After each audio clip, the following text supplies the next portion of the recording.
Hey everyone, welcome back to the channel. Today, we're exploring one of the most intriguing and unsettling topics in psychology: the psychology of psychopaths and sociopaths. You've seen them portrayed in movies, like The Silence of the Lambs or Gone Girl. But what's the real deal? Are they the same? What's different? We'll break it down in simple terms, comparing their similarities and differences, diving into theories, research, and even real-life examples that might send chills down your spine. This isn't about glorifying bad behavior. It's about understanding the human mind to spot red flags in real life. If you're into psychology, true crime, or just curious about what makes people tick, hit that like button and subscribe for more mind-bending content. Let's get into it. First, let's define these terms, because they're often used interchangeably, but they're not exactly the same. Both psychopaths and sociopaths fall under the umbrella of antisocial personality disorder, or ASPD, according to the DSM-5. That's the big book psychologists use for diagnosis. ASPD involves a pattern of disregarding others' rights, manipulating people, and breaking rules without remorse. Think of it as a personality style where empathy is in short supply, and self-interest rules everything. But here's the key: psychopathy is often seen as more innate, like a brain wiring issue, while sociopathy is more about environmental factors shaping behavior. Neither is an official diagnosis on its own. They're more like subtypes of ASPD. About 1 to 4% of the population might have these traits, more common in men, and they can range from everyday manipulators to dangerous criminals. Now, on to the psychology of a psychopath. Psychopaths are the calculated ones, charming, intelligent, and often successful in blending into society. Their key traits include a profound lack of empathy, no remorse or guilt, superficial charm, pathological lying, and a grandiose sense of self. They see people as objects to exploit, like pawns in a game.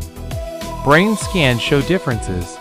The amygdala, which processes emotions and fear, is underactive, so they don't feel anxiety or learn from punishment like we do. They're impulsive but in a strategic way. They plan crimes or cons meticulously. Theories suggest psychopathy is largely genetic, maybe 50 to 60% heritable, with roots in evolutionary adaptations where ruthless traits helped in survival. Research like the Hare Psychopathy Checklist scores them on 20 traits, and a high score, 30+, flags them. Not all are violent. Some become successful psychopaths in business or politics, thriving in cutthroat environments because they don't get bogged down by emotions. Switching to sociopaths. These folks are more the product of their environment. Traits overlap with psychopaths: lack of empathy, manipulation, deceit, and rule-breaking. But sociopaths are hotter-headed, impulsive, and erratic. They might form attachments to a small group, like family or a gang, but explode in anger easily. They know right from wrong but ignore it for thrills or revenge. Theories point to childhood trauma, abuse, neglect, or poverty as triggers. It's like life hardened them into antisocial patterns. Research shows gene-environment interactions. Someone with a genetic risk, like the MAOA warrior gene, plus a rough upbringing, is more likely to develop sociopathic traits. Unlike psychopaths, sociopaths might feel some guilt if it affects their inner circle, but it's fleeting. They're less likely to hold steady jobs or relationships because their volatility gives them away. Alright, let's compare similarities first, because there are a ton. Both psychopaths and sociopaths lack deep empathy, meaning they don't feel your pain or care about hurting you. They're master manipulators, using charm or lies to get what they want. Remorse? Nope, they might fake it, but it's not real.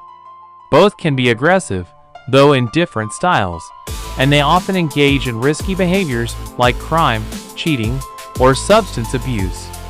Psychologically, they share ASPD symptoms: deceitfulness, irresponsibility, and disregard for safety.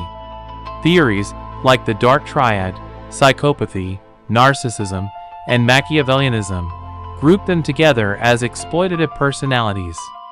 Research from twin studies shows heritability for antisocial traits in both, around 40 to 60%, but environment amplifies it.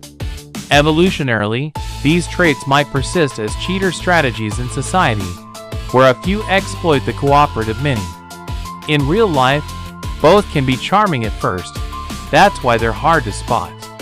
Similarities make them dangerous in relationships, workplaces, or communities, as they prioritize self over others without a second thought. But the differences are what really set them apart, and they're crucial for understanding. Psychopaths are cold and calculated. They plan ahead, manipulate smoothly, and rarely get caught because they're so composed. Sociopaths? Impulsive and emotional, they act on whims, lash out, and often leave a trail of chaos. Origin-wise, psychopaths are born with brain differences, like reduced prefrontal cortex activity for impulse control.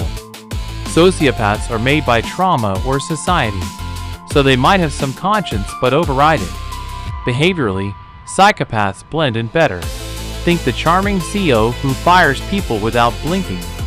Sociopaths struggle with that, often ending up isolated or in trouble. In terms of violence, psychopaths might commit premeditated crimes for gain, while sociopaths do it in fits of rage. Research distinguishes them via the PCLR. Factor 1, emotional detachment, lean psychopath. Factor 2, antisocial behavior, lean sociopath. One can't become the other. Psychopathy is neurological, sociopathy behavioral. These differences matter for treatment. Psychopaths are harder to rehabilitate because it's wired in. Sociopaths might respond better to therapy if motivated. To make this real, let's look at examples. Ted Bundy is a classic psychopath. Charismatic law student who lured and killed at least 30 women in the 1970s. He was calculated, faking injuries to gain trust, then attacking. No remorse in interviews. "I'm the most cold-hearted son of a bitch you'll ever meet." His charm hid the monster, fitting the predatory psychopath profile. Jeffrey Dahmer, another psychopath, methodically murdered 17 men, dismembering and even cannibalizing them. Detached curiosity drove him, not rage, pure emotional void. For sociopaths, think Charles Manson. The cult leader orchestrated the 1969 murders, but was impulsive, paranoid, and formed twisted bonds with followers. His chaotic life, abuse, prison stints, shaped his erratic violence. Aileen Wuornos, the serial killer who shot 7 men in the 1980s-90s, fits too. Abused childhood led to explosive anger. She killed in self-defense rages, not cold plans.